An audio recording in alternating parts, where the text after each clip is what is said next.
जय हिंद एवरीवन। एक सर्वे में पाया गया है यार कि क्लास 7 से लेकर क्लास 10 तक के बच्चे, उनमें से 82% बच्चे मैथमेटिक्स से काफी डरते हैं। क्या आप भी उनमें बिलोंग करते हैं? अगर बिलोंग करते हैं तो अब आपको डरने की जरूरत नहीं है। ये वीडियो आपको काफी ज्यादा हेल्प करने वाला है। अगर आपको भी मैथमेटिक्स में प्रॉब्लम आती है, अगर आपको भी लगता है कि मैथ्स आपके लिए यूजफुल नहीं है, मुझे इसे स्किप करना है, मुझे आगे नहीं पढ़ना है, तो ये वीडियो आपके माइंडसेट को जरूर चेंज करेगी। So hello everyone, welcome back to Rankers class 9th and 10th and NTSC channel. This is Kishan Jaiswal. हर 10 में से केवल 2 ही ऐसे बच्चे होते हैं जिन्हें मैथ्स को लेकर बड़ा ही प्यार आता है, उन्हें मन करता है कि मुझे मैथ्स बहुत पढ़ना है। लेकिन मैं ये चाहता हूं कि हर 10 में से 10 बच्चा मैथ्स को स्ट्रॉन्ग करे। कारण उसके बहुत हैं। आपको लगता है कि मैथमेटिक्स का रोल जो है वो केवल मैथमेटिक्स में है, ऐसा बिल्कुल नहीं है। आई होप मैथमेटिक्स का रोल आपके हर एक सब्जेक्ट में है। मैं सब्जेक्ट्स की बात कर रहा हूं, जैसे जेई या नीट की अगर आप प्रिपरेशन करते हो तो बात करूं पीसीएम की या फिर फिजिक्स केमिस्ट्री की, जो नीट की प्रिपरेशन करते हैं, हर जगह आपको मैथमेटिक्स का रोल देखने को मिलता है। जब आप बच्चे नीट की तैयारी करते हैं जिसमें केवल फिजिक्स केमिस्ट्री और बायोलॉजी पढ़ाई जाती है, उनमें भी बच्चों को फिजिक्स की प्रिपरेशन स्टार्ट करने से पहले क्लास 11th में 1 महीने तक मैथ्स पढ़ाई जाती है। कारण उसका है कि फिजिक्स में मैथमेटिक्स का काफी रोल है। तो मैं ये चाहता हूं कि अगर आप किसी कॉम्पिटेटिव एग्जाम की प्रिपरेशन कर रहे हैं या फिर अपने बोर्ड्स की भी प्रिपरेशन कर रहे हैं, तो आपकी मैथ स्ट्रांग होनी चाहिए। इससे आपकी मेंटल एबिलिटी स्ट्रांग होगी, आप सॉल्व करने वाली पावर आपकी स्ट्रांग होगी। कैसे स्ट्रांग होगी, ये सारी बातें हम इस वीडियो में डिस्कस करेंगे। उससे पहले मैं आप सभी लोगों से चाहूंगा कि अगर आप क्लास 8th 9th या फिर 10th के स्टूडेंट हैं तो मेक श्योर यार हमारा एक चैनल है, टेलीग्राम चैनल रैंकर्स एनटीएससी 2023, इसको जरूर ज्वाइन कर लें। इसके अलावा अगर आप हमारे साथ एनटीएससी की प्रिपरेशन करना चाहते हैं, बिल्कुल फ्री ऑफ कॉस्ट यूट्यूब पर लाइव प्रिपरेशन करना चाहते हैं, तो आपको मैं अपने क्लासेस की टाइमिंग बता देता हूं। मैथ की टाइमिंग होती है 4 PM, ये क्लास मेरी अनअकैडमी की फ्री क्लास में चलती है। बाकी सेट की क्लासेस मैथमेटिक्स की 6 PM पर चलती है, मंडे वेडनेसडे और फ्राइडे, जहां पर हम नंबर सिस्टम कवर कर रहे हैं। साइंस में 7:30 PM पर 7:30 PM पर होती है, जो मंडे टू फ्राइडे होती है। ये क्लासेस लाइव चलाई जाती हैं। तो मेक श्योर यार अगर आप एनटीएससी की प्रिपरेशन करना चाहते हैं हमारे साथ, तो मेक श्योर लाइव आकर प्रिपरेशन स्टार्ट करें।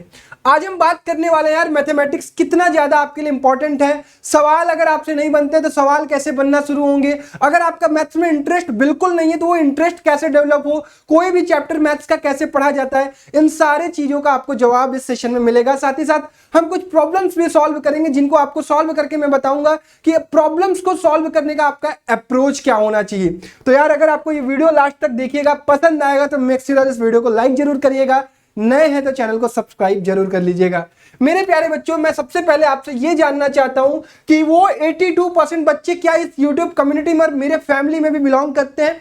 कमेंट करके मुझे जरूर बताइएगा कि आप टाइप ए वाले बच्चे हो या टाइप बी वाले बच्चे हो। सबसे पहले कमेंट करके मुझे बताइएगा, तो उसके अकॉर्डिंगली भी मैं आपके लिए वर्क करूंगा आपकी मैथमेटिक्स को स्ट्रॉन्ग करने के लिए।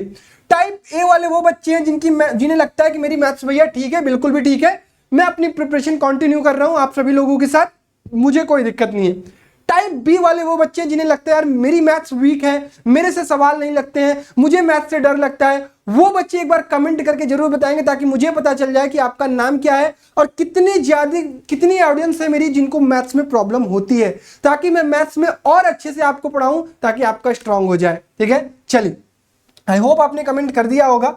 अब आगे डिस्कस करते हैं यार कि जो 8th 9th 10th के बच्चे होते हैं, यही आपके पास एक मौका है जिसमें आप अपनी कोई भी सब्जेक्ट जो आपको लगता है कि यार मेरा फिजिक्स वीक है, केमिस्ट्री वीक है, यार मुझे सोशल साइंस अच्छी नहीं लगती है, उसको आप अच्छा कर सकते हैं। इसमें आपको प्रॉपर समय मिलता है। जब आप क्लास 11th में एंट्री करते हैं तो आपको कोई चीज सही करने का समय नहीं होता है, उस समय आपने कुछ चीजें चूज की होती है और उसको आपको स्ट्रॉन्ग करना होता है। आप किसी चीज को सीखना उसमें नहीं शुरू करते हैं। तो 8th 9th 10th बड़ा अच्छा समय होता है जिसमें आप कोई भी सब्जेक्ट जो लगता है कि आपको वीक है उसको आप अच्छा कर सकते हैं। मैं बात करूंगा कि जब आप 8th 9th 10th में होते हैं, उसके बाद जब 11th में जाते हैं, तो आपको मैंने शुरू में ही डिस्कस किया कि आपको फिजिक्स हो चाहे केमिस्ट्री हो, इन दोनों ही सब्जेक्ट्स में मैथमेटिक्स का बड़ा रोल होता है। तो इसका मतलब आपका मैथ्स स्ट्रांग होना चाहिए, आपकी कैलकुलेशन पावर स्ट्रांग होनी चाहिए। ठीक है, कैसे होगी? जैसे मैं सबसे पहले बात कर लेता हूं कि यार आपकी मैथमेटिक्स आपके बोर्ड्स में भी यूज होती है, आपके कंपटीशन एग्जाम में भी होती है। जैसे मैं एनटीएससी की प्रिपरेशन कर रहा हूं या फिर आप किसी भी ओलंपियाड या एनएसटीएससी की प्रिपरेशन करते हैं, उसमें मैथमेटिक्स का रोल होता है।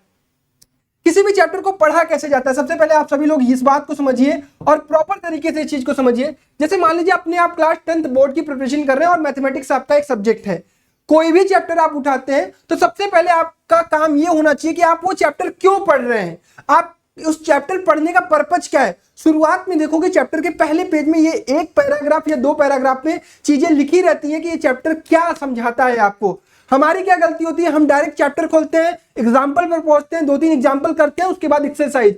कभी भी हमें नॉलेज नहीं होता है चैप्टर क्या है, क्यों हम पढ़ रहे हैं, पॉलिनोमियल है तो पॉलिनोमियल से क्या मिलता है, क्वाड्रेटिक है तो क्वाड्रेटिक से क्या है, ये सारी चीजें आपको जाननी चाहिए। हम इससे भागते हैं। तो पहला काम आपको ये नॉलेज होना चाहिए कि वो चैप्टर क्या है, उसमें आपको पढ़ने को क्या मिल रहा है। कंटेंट ऑफ द चैप्टर, कोई भी चैप्टर आप अगर क्वाड्रेटिक इक्वेशन उठा रहे हैं तो आपको सबसे पहले उस कंटेंट में जाकर देखना चाहिए यार कि इस चैप्टर में मैं क्या क्या पढ़ने वाला हूं। क्वाड्रेटिक इक्वेशन के रूट निकालने सीखने वाला हूं, क्वाड्रेटिक इक्वेशन के रूट्स में किस मेथड से निकाल सकता हूं, सिचुएशनल बेस्ड प्रॉब्लम पढ़ने हैं। तो आपको पहले ये आइडिया होना चाहिए कि इस चैप्टर में आपको चीजें क्या क्या पढ़नी है, 3 या 4 टॉपिक जो भी हो। उसके बाद जब भी हम कोई भी टॉपिक पढ़ते हैं, जैसे फिजिक्स पढ़ते हैं तो हम थोड़ी थ्योरी पढ़ते हैं, और मैं आपसे भी उम्मीद करता हूं कि जब भी आप मैथमेटिक्स की भी चीज पढ़ रहे हैं तो मेक श्योर जो एनसीईआरटी में या जो भी आप किताब फॉलो कर रहे हैं, जो भी आप बुक्स फॉलो कर रहे हैं, उसमें आप थ्योरी को जरूर एक बार पढ़िए। वो थ्योरी में बहुत सारी ऐसी बातें लिखी रहती हैं जो कि आपको हेल्प करती हैं। जैसे मैं रेशनल नंबर का अगर आपको डेफिनेशन दूंगा तो लिखा रहता है कि any number which is in the form of p by q where p and q are what, integers, and q is not equal to 0। हमें क्या लगता है, हमारे दिमाग में बस एक चीज घुसती है, p by q, p by q, p by q। वो p by q के आगे जो लाइन लिखी रहती है वो बड़ी इंपॉर्टेंट चीज होती है। अगर हमें यही नहीं पता है कि p और q है क्या तो हमें कैसे पता चलेगा। और ये चीज हमें कहां बताई गई है, थ्योरी में बताई गई है। बहुत सारे बच्चों की ये गलती होती है कि हम मैथमेटिक्स में थ्योरी को टोटली इग्नोर करते हैं। ये बिल्कुल गलत बात है। थ्योरी पढ़ना इंपॉर्टेंट है, ये आज से ध्यान रखिएगा। क्लियर। उसके बाद जब आपने थ्योरी पढ़ लिया, चीजों को समझ लिया, उस फॉर्मूले को देख लिया, कॉन्सेप्ट्स को देख लिया, अब इसके बाद आप एग्जांपल्स पर आइए। उस टॉपिक के एग्जांपल्स पर एग्जांपल लगाइए, बढ़िया तरीके से एग्जांपल लगाइए। फिर उसके बाद आप एक्सरसाइज पर जाइए, एनसीईआरटी सॉल्व करिए। अब उसके बाद अगर आपके पास कोई रेफरेंस बुक है तो मेक श्योर आप उसको सॉल्व करिए। तो ये आपका तरीका होगा किसी भी एक चैप्टर को पढ़ने का। तब जाके आपको मैथमेटिक्स में थोड़ा बहुत इंटरेस्ट आएगा। आप डायरेक्ट एग्जाम्पल के बाद एक्सरसाइज करोगे, कभी भी आपको चीजें नहीं समझ में आएंगी। आप मैथमेटिक्स को रटने की भावना से कभी भी मत पढ़िएगा। मैथमेटिक्स एक सीखने वाली चीज है, लर्निंग वाली चीज है। मजा आने लगेगा जब आप इस तरीके से आप इस मैथमेटिक्स को पढ़ते हैं। ठीक। उसके अलावा अगर आप मैथमेटिक्स के थ्रू किसी कंपटीशन की तैयारी कर रहे हैं तो मेक श्योर यार अपने प्रॉपर नोट्स बनाइएगा, क्योंकि नोट्स आपको लास्ट में चीजों को रिवाइज करने में बहुत हेल्प करते हैं। तो आप प्रॉपर नोट्स बनाइएगा, साथ ही साथ प्रैक्टिस बहुत ज्यादा करिएगा। जैसे मान लीजिए 5 टॉपिक है तो हर टॉपिक के 10 से 20 सवाल। एनसीईआरटी आपने पूरी लगा ली, अब कोई रेफरेंस अच्छी बुक उठाई उस कंपटीशन के लिए, उससे भी आप बढ़िया सवाल और ज्यादा से ज्यादा सवाल प्रैक्टिस करिएगा। देखिए शुरू में हमारे पास काफी समय होता है, लेकिन जब हम लास्ट में पहुंचते हैं तो हमारे पास इतना समय नहीं होता है कि प्रैक्टिस कर पाए। इसलिए जब आप कंपटीशन की तैयारी शुरू कर रहे हैं उस समय आपको ज्यादा से ज्यादा सवाल लगाने चाहिए, ताकि किसी भी टॉपिक के हर टाइप के सवाल आप लगा सके। ठीक है, इस चीज का ध्यान रखिएगा। उस चैप्टर के पीवाईक्यू जरूर लगाइएगा जब आपका चैप्टर फिनिश हो जाए, और चैप्टर स्टार्ट करने से पहले एक बार पीवाईक्यू जरूर देख लीजिएगा अगर आप कंपटीशन के बच्चे हैं। ठीक। लास्ट में आप फॉर्मूला नोट्स बनाएंगे और उसके बाद जब आप रिवीजन कर रहे होंगे तो आप रिवीजन नोट्स बनाएंगे। तो ये तो तरीका होगा, चाहे वो बोर्ड्स का बच्चा हो चाहे कंपटीशन का बच्चा हो, उसका तरीका होगा मैथमेटिक्स को पढ़ने का। ये बात सबको क्लियर है। लेकिन अभी भी बहुत सारे बच्चों का ये सवाल होता है, भैया हमसे सवाल ही नहीं लगते हैं। उससे सबसे ज्यादा डर लगता है। इस सवाल लगाने की क्या प्रक्रिया होगी उसको समझते हैं। देखो बच्चों, हो सकता है वीडियो थोड़ा सा लंबा हो जाए, बट आपको चीजें बहुत प्रॉपर सिखाऊंगा मैं। अब सवाल कैसे सॉल्व करें। जैसे आपके सामने कोई भी सवाल आए, डायरेक्ट आप पेन उठाकर चलाना मत सीख शुरू कर दीजिए। सबसे पहले सवाल को बहुत ध्यान से पढ़िए। रीड द क्वेश्चन प्रॉपरली, एकदम प्रॉपरली कि सवाल है क्या, सवाल आपका किस चैप्टर से है, सवाल आपके किस चैप्टर के किस कॉन्सेप्ट से है। तब जाके आप चीजों को रिलेट कर पाएंगे। तब जाके आप जब क्वेश्चन को सॉल्व करेंगे तो आपकी नोट्स आपके सामने अपने आप सामने आएगी। अच्छा ये टॉपिक है, यहां पे ये फॉर्मूला मैं यूज कर सकता हूं। आप डायरेक्ट किसी चीज पे मत कूदिए, इत्मीनान से, आराम से। उसके बाद find out the related concept. जैसे ही आपने क्वेश्चन को ध्यान से पढ़ा, आपके दिमाग में कैलकुलेशन स्टार्ट हो जाता है। वो कॉन्सेप्ट को ढूंढ लेता है, वो कॉन्सेप्ट के साथ साथ ये भी ढूंढ लेता है कि मुझे कौन सा फॉर्मूला यूज करना है। ये सारी चीजें कब आएंगी, जब आप प्रॉपर प्रैक्टिस करके एग्जाम हॉल में बैठोगे, जब आप प्रॉपर प्रैक्टिस करके किसी क्वेश्चन के सामने आओगे। तो ये तरीका डेवलप करना है आपको। इसके बाद क्वेश्चन ध्यान से जब पढ़ रहे हो तो आपको ये पता होना चाहिए कि भाई क्वेश्चन में दिया क्या गया है, क्या क्या दिया गया है। उसके बाद जब ये पता चल गया तो आपको ये भी पता करना है कि भाई हमसे पूछा क्या गया है। ठीक है, क्वेश्चन में दिया क्या गया है और क्वेश्चन से पूछा क्या गया है, हमें निकालना क्या है, हमें फाइंड आउट क्या करना है, ये चीज आपको पता करना है। उसके बाद आप प्रोसेस करेंगे, कैलकुलेशन करेंगे, आपके दिमाग में फॉर्मूले आएंगे, अलग अलग तरीके लगाएंगे और कभी भी क्वेश्चन को देखकर डरेंगे नहीं। चाहे क्वेश्चन इतना बड़ा हो, चाहे क्वेश्चन एक लाइन का हो, आप कभी भी क्वेश्चन को देखकर डरेंगे नहीं। मैथमेटिक्स एक बहुत ही इंटरेस्टिंग सब्जेक्ट है, इसमें कोई चीज रटनी नहीं होती है, कुछ भी रटना नहीं होता है, हमें चीजों को समझना पड़ता है। हम हर एक फॉर्मूले को डिराइव कर सकते हैं। अगर आप कोई क्वाड्रेटिक फॉर्मूला के स्क्वायर रूट से, चाहे क्वाड्रेटिक फॉर्मूले की बात करें, क्वाड्रेटिक फॉर्मूला एक स्क्वायर रूट मेथड से आता है। अगर आपने लाइफ में स्क्वायर रूट मेथड सीख लिया तो आपको क्वाड्रेटिक फॉर्मूला रटना नहीं पड़ेगा, आपके दिमाग में वो फिट हो जाएगा। चीजों को इस तरीके से आपको मैथमेटिक्स पढ़ना है, आपको मैथमेटिक्स इस तरीके से पढ़ना है कि आपको प्यार हो जाए मैथमेटिक्स से। ठीक है, तो आई होप आपको प्रोसेस समझ में आया होगा कि किसी भी सवाल को हम कैसे लगाएं। चलिए कुछ सवाल लगाते हैं जहां पर मैं आपको सिखाऊंगा कि इन सवालों को हम आप लगा कैसे सकते हैं। जैसे एक सवाल आपके सामने लिखा हुआ दिख रहा होगा, 1 मिनट पॉज करिएगा, ट्राई करिएगा आप सभी लोग कि यार क्या ये सवाल आप लगा सकते हैं। ये एक ट्रिग्नोमेट्री का सवाल है, अगर आप बहुत बार देख रहे हो, ट्रिगो पढ़ चुके हो तो मेक श्योर लगा सकते हो, नहीं पढ़े हो कोई बात नहीं, मैं समझाता हूं कि ये सवाल कैसे लगाएंगे, क्या होगा अप्रोच। सवाल हमारे सामने एग्जामिनेशन हॉल में आया, if sec beta is equal to alpha plus 4/अल्फा 1/4/अल्फा then the value of sec beta and the tan beta. अब सवाल पढ़ने से हमें यह समझ में आया कि भाई साहब ये सवाल जो है वो ट्रिगो चैप्टर से है। पहली चीज हमने क्या समझी, ट्रिगो चैप्टर से। अब सवाल में दिया क्या गया, सवाल में दिया गया सेक बीटा की वैल्यू, और हमसे क्या पूछ रहा है, सेक बीटा प्लस tan बीटा की वैल्यू। अब हमारे पास सवाल में पूछा हो गया है, हमें जरूरत किस चीज की है, अगर हमें tan बीटा की वैल्यू मिल जाए हमारा काम हो जाएगा। अब हमारा दिमाग फटाफट से बैकएंड में जाएगा और चीजों को खोजना शुरू करेगा कि यार तुम्हें tan बीटा चाहिए ना, मैं तुम्हें फॉर्मूला देता हूं। एक फॉर्मूला देगा, तुम्हें एक आइडेंटिटी देगा जो कि आपको ट्रिगो आइडेंटिटी में पढ़ाया जाता है। 1 plus tan square beta is equal to होता है सेक स्क्वायर बीटा। अब जैसे ही ये आपको दिया, आपको समझ में आ गया, ओहो भाई कुछ दिक्कत ही नहीं है, मैं यहां से tan स्क्वायर बीटा का यूज करके और निकाल लूंगा अपना tan बीटा। तो ये हो जाएगा सेक स्क्वायर बीटा -1। अब देखिए हमने क्या किया, यहां पे कुछ भी घबराया नहीं, मैं ऑप्शन देखा, अल्फा प्लस 1/अल्फा, 2 अल्फा प्लस 1/2 अल्फा, 4 अल्फा और 1/अल्फा और 1। ठीक है, ऑप्शन अपनी जगह पे। अब मैं कैलकुलेशन करूंगा और कैलकुलेशन में मैं प्रोसेस में मिस्टेक नहीं करूंगा, बहुत जल्दबाजी नहीं करूंगा। ठीक है, ये ध्यान रखिएगा। अब यहाँ पे ये सेक स्क्वायर बाई बीटा 1 हो गया, सेक बीटा की वैल्यू रखें तो ये हो जाएगा अल्फा प्लस 1/4 अल्फा का होल स्क्वायर -1। ठीक, अब ये क्या हो गया, अल्फा स्क्वायर प्लस 1/4 अल्फा का whole square plus 2 into alpha into 1/4 alpha. ये काटा तो ये क्या हो गया आपका 1/2 हो गया। अब ये क्या हो गया आपका अल्फा स्क्वायर प्लस 1/4 अल्फा का स्क्वायर प्लस 1/2 -1।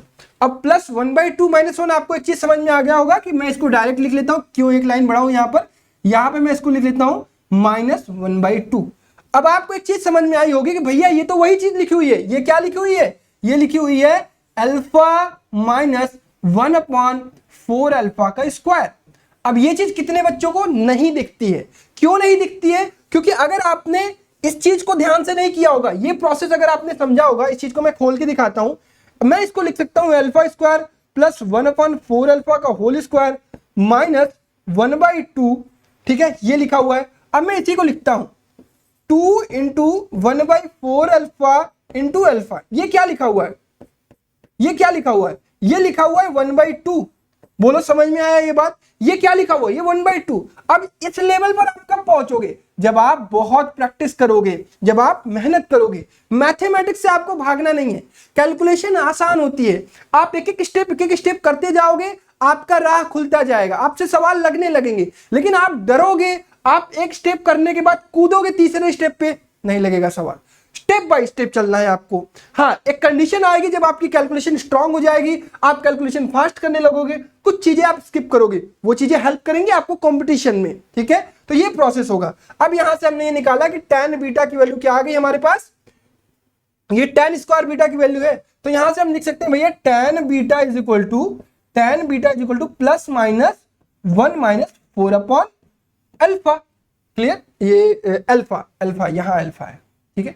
सिली मिस्टेक्स हमें नहीं करनी है। सिली मिस्टेक्स क्या होता है, जैसे ये हमसे एक सिली मिस्टेक्स हुई, अगर मैं जल्दबाजी में रहा होता तो इसको 1 मान लेता और फिर कैलकुलेशन करता, हमारी चीजें खराब हो जाती है। इसीलिए जब भी आप क्वेश्चन को कर रहे हैं एकदम ध्यान से, कंसंट्रेटेड, बिल्कुल जल्दबाजी नहीं करनी है, ठीक। अब ये आ गया अल्फा माइनस 1 अपॉन 4 अल्फा।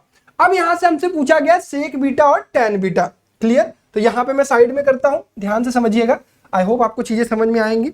सेक बीटा की वैल्यू क्या है, अल्फा प्लस 1 अपॉन 4 अल्फा। अब यहां पे हम क्या लिखेंगे, प्लस टैन बीटा। अब टैन बीटा की एक बार वैल्यू हम प्लस वाली लेंगे और एक बार माइनस वाली लेंगे, तो प्लस वाली लेंगे तो क्या आ जाएगा, अल्फा माइनस 1 अपॉन 4 अल्फा। तो यहां से क्या आया हमारे पास, यहां से आया 2 अल्फा। तो एक वैल्यू अगर 2 अल्फा देखेंगे तो ऑप्शन में हमें तुरंत पता चल जाएगा कि बी ही होगा। चेक कर लेते हैं कि 1 अपॉन 2 अल्फा भी आ रहा है क्या।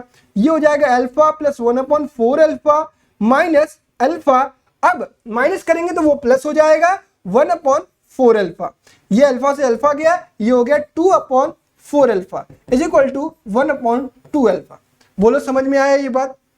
आई होप क्लास के सभी बच्चों को ये बात समझ में आई होगी कि 1 upon 2 alpha and 2 alpha, so that B option is correct. तो इस सवाल से मैंने आपको चीजें समझाई कि सवाल देखकर आपको डरना नहीं है। सवाल में आपका अप्रोच क्या होगा, सवाल देखते ही आपको कैसे स्ट्राइक करेगा कि ये किस चैप्टर से, किस कॉन्सेप्ट से कौन सा फॉर्मूला यूज करेंगे, ये तब आएगा जब आप प्रैक्टिस प्रॉपर तरीके से करोगे, ठीक है। चलो, तो ये होगा आपका मैथमेटिक्स के किसी भी सवाल को लगाने का तरीका। अब मैं आपको एक सवाल होमवर्क दूंगा, ठीक है। जो भी बच्चे ये वीडियो देख रहे हैं, आप इसको तभी लगाइएगा जब आप क्वाड्रेटिक इक्वेशन पढ़ चुके हों, ठीक है। अगर आप क्वाड्रेटिक इक्वेशन पढ़ चुके होंगे तो मेक श्योर आप इस वीडियो को देखने के बाद इस सवाल को सॉल्व जरूर करिएगा। ये बड़ा प्यारा सवाल है और ये एनटीएससी के लेवल का सवाल है, ठीक है, कंपटीशन के लेवल का सवाल है। इन फ्यूचर जब आप क्लास 11th में जाओगे तब भी आपको इस तरह के सवाल सिखाए जाएंगे। तो आई होप आपको ये वीडियो बहुत पसंद आया होगा, चीजें आपको समझ में आई होंगी। अपने स्क्रीनशॉट ले लिया होगा, मैं हट जाता हूं, आप ले लीजिए, ठीक है। चलिए, और इस प्रकार से आप मैथमेटिक्स के किसी भी सवाल में अपना अप्रोच रख सकते हैं। अब भी कोई प्रॉब्लम होगी तो यार कमेंट करके जरूर बताइएगा, हम लगातार आपकी हेल्प करने के लिए हमेशा यहाँ पर मौजूद हैं। वीडियो देखने के लिए बहुत बहुत धन्यवाद, अपना ख्याल रखिएगा, लव यू ऑल एंड जय हिंद।